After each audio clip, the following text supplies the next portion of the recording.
या मालिकेच्या आजच्या भागात आपण पाहणार आहोत, आदित्य पारूला विचारत असतो की हे सगळं काय चाललंय तुझं. तर पारू म्हणत असते की काय झालं मालक सर, आता मी काय केलं. तर आदित्य म्हणतो की याचबद्दल बोलतोय मी, हे काय लावलंय तू मालक सर मालक सर. गेल्या 2 दिवसांपासून बघतोय मी, तुम्हाला मालक सर का म्हणतेस तेच मला कळत नाही. आणि त्यावर पारू म्हणते की तुम्ही माझे मालक आहात आणि मी तुमची नोकर, मग मालकाला मालक नाही म्हणायचं तर काय म्हणायचं. तुम्ही मला नोकरी दिली, तुम्ही मला पगार देता, मग तुम्ही माझे मालकच आहात ना. मात्र आदित्य म्हणत असतो की पारू, मी कधीतरी तुझ्यासोबत एक मालक म्हणून वागलोय का गं. मी तुझा एक चांगला मित्र आहे ना, मग तरीही तू अशी का वागतेस तेच मला कळत नाही.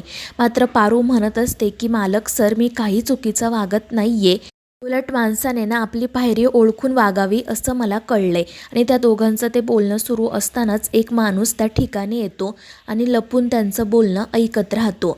तर पारू आणि आदित्य बोलत असतात. आदित्य पारूला समजवण्याचा खूप प्रयत्न करत असतो आणि तिला विचारत सुद्धा असतो की माझ्याकडून काही चूक झाली आहे का. मात्र पारू म्हणत असते की आता तुमच्याकडून काय चूक झाली आहे ते मी कसं सांगणार, तुम्ही तुमचं शोधून काढा.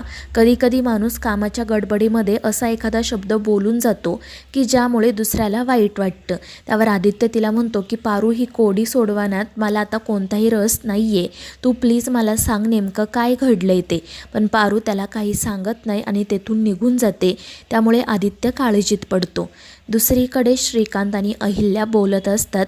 श्रीकांत अहिल्याला सांगत असतो की मुलांचा प्रवास चांगला झालाय, आता ते देवदर्शनासाठी थांबलेत. तर अहिल्या त्याला विचारते की तू मुलांना सांगितलं ना त्या मंदिरात अभिषेक करायला. आणि त्यावर श्रीकांत म्हणतो की हो. आणि मग त्यावेळी त्या दोघांचं बोलणं सुरू असतानाच दामिनी त्या ठिकाणी येते. पण श्रीकांत तिला म्हणतो की तू थोडा वेळ थांब, आम्ही महत्त्वाचं बोलतोय. त्यामुळे ती गप्प उभी राहते. तर श्रीकांत अहिल्याला विचारत असतो की तू आदित्यसोबत का नाही गेले, याचं कारण मला जाणून घ्यायचं आहे. तर अहिल्या म्हणते की मी तुला जे कारण सांगितलं तेच आहे. पण श्रीकांत म्हणतो की नाही अहिल्या, मी तुझं मन वाचू शकतो, माहिती आहे ना तुला, त्यामुळे आता तू मला खरं खरं कारण सांग. आणि त्यावर अहिल्या म्हणते की श्रीकांत गुरुजी तीर्थयात्रेवरून परत आले आहेत आणि माझी अशी इच्छा आहे की मी स्वतः त्यांना अनुष्का आणि आदित्यची पत्रिका दाखवावी, म्हणूनच मी आदित्यसोबत त्या कार्यक्रमासाठी गेले नाही. तर श्रीकांत म्हणत असतो की मग ही तर चांगली गोष्ट आहे ना. तर अहिल्या म्हणते की हो, आणि तसंही गुरुजींनी सांगितलंय की आदित्यची बायकोच त्याच्या भाग्योदयाचं कारण ठरणार आहे, त्यामुळे मला तशी तर काही काळजी नाही आहे. आणि मग त्यानंतर ते दोघेजण लगेच गुरुजींकडे जाण्याचं ठरवतात. तर दुसरीकडे जो माणूस आदित्य आणि पारूचं बोलणं ऐकत असतो तो अनुष्काला येऊन भेटतो. अनुष्का त्याला विचारत असते की इथे काय करतोयस तू, मी तुला सांगितलं होतं ना माझ्यासमोर येऊ नको. तर तो माणूस म्हणतो की मॅडम, तुम्ही मला जे काम सांगितले ते इथे करणं तर शक्य नाही, कारण इथे खूप लोक आहेत. आणि त्यावर अनुष्का म्हणते की ते काम तुला इथे करायचं सुद्धा नाही आहे. आज रात्री आम्ही एका फार्म हाऊसवर थांबणार आहोत, तिथेच येऊन तू आदित्यचा काटा काढ. आणि त्यावर तो माणूसही हसतच हो म्हणतो. तर अनुष्का त्याला सांगत असते की त्या आदित्यचा काटा काढल्यानंतर तू माझ्यावर सुद्धा वार कर, नाहीतर त्या अहिल्याला संशय येईल. मात्र माझ्या चेहऱ्यावर वगैरे वार करायचा नाही, हातावर एखादा कट दे फक्त. आणि त्यावर तो माणूस हो म्हणतो. तर अनुष्का त्याला हे सुद्धा सांगते की जर तू आदित्यला मारत असताना कोणी मध्ये आलं तर त्याला सुद्धा संपवून टाक. आणि त्यावर तो माणूस हो म्हणत तेथून निघून जातो. मात्र तितक्यात पारू त्या ठिकाणी येते. तिने अनुष्काला आणि त्या माणसाला बोलताना बघितलेलं असतं आणि त्यामुळे अनुष्का घाबरते. तर पारू तिच्या जवळ जात म्हणते की अनुष्का मॅडम, तुम्ही काय करता इथे. तर अनुष्का म्हणत असते की काही नाही. तर पारू तिच्याकडे संशयाने बघत असते.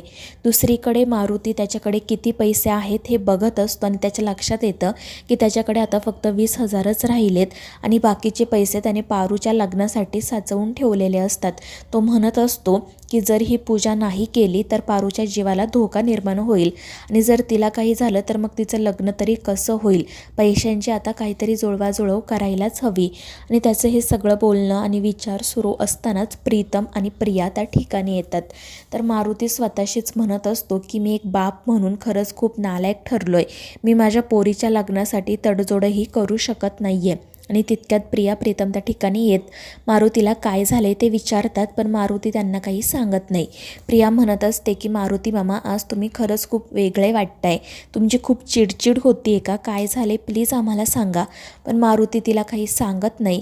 प्रीतमही म्हणत असतो की मी फक्त तुम्हाला मामा म्हणत नाही तर मानतो सुद्धा, त्यामुळे जर काही टेन्शन असेल तर आम्हाला सांगा.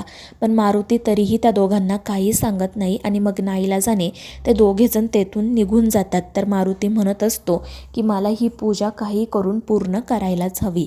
तर दुसरीकडे पारू अनुष्काला विचारत असते की तुमचा देवावर विश्वास आहे का. तर अनुष्का म्हणते की हो माझा विश्वास आहे, पण अंधविश्वास नाही. तर पारू म्हणत असते की अनुष्का मॅडम तुम्हाला माहिती आहे का, जेव्हा जेव्हा अहिल्या मॅडम इथे येतात तेव्हा तेव्हा देवाला अभिषेक करतात, मला असं वाटतं की तुम्हीसुद्धा अभिषेक करावा. आणि त्यावर अनुष्का म्हणते की ठीक आहे. त्यानंतर मग पारू तिला एका दुकानाजवळ घेऊन जाते. तिथे ती एक मडकं विकत घेते आणि अनुष्काला सांगते की हे मडकं घेऊन तुम्ही तिथे हापसा आहे त्या जवळ जा, त्यातलं पाणी यात भरा आणि मग देवाला अभिषेक करा. तर अनुष्का म्हणते की ठीक आहे. तर पारू उगाच नाटक करत म्हणत असते की अनुष्का मॅडम कसं आहे ना, आपण आपलं काम करत राहायचं, कोणी अंधविश्वास म्हणो किंवा अजून काही.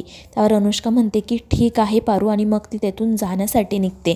पण पारू तिला थांबवत विचारते की मगाशी तुम्हाला जो माणूस भेटायला आला होता तो कोण होता. तर अनुष्का म्हणते कोण माणूस. तर पारू म्हणत असते की तो मगाशी तुमच्याशी बोलत होता, तो काय विचारत होता तो तुम्हाला. आणि त्यावर अनुष्का म्हणते की काही नाही, तो मला पत्ता विचारत होता, मी त्याला सांगितला, अजून काही प्रश्न आहेत का तुझे.